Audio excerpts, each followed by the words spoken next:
Smart Communications ipapatawag ng PNP-CIDG sa investigasyon sa pagkasawi ng dalawang atleta ng Ateneo.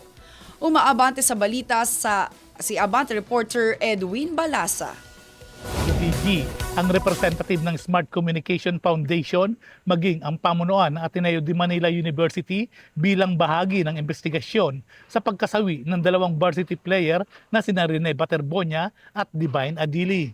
Campo Crame, sinabi ni CIDG Director Police Major General Alexander Morico II na pag-alaman kasi nila na autonomous ang basketball program ng Ateneo de Manila Blue Eagles na pinupondohan ng Smart.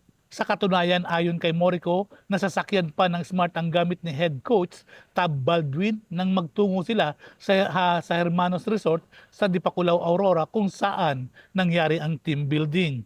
Ibig sabihin, wala umanong kinalaman ang pamunuan ng universidad sa kanilang aktibidad gaya na labang ng training.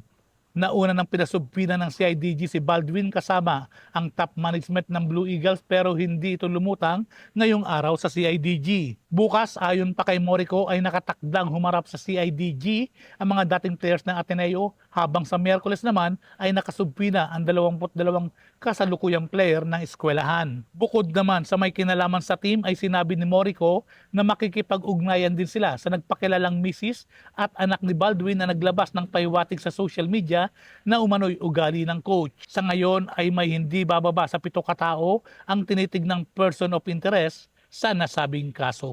Ako si Edwin Balasa, Abante.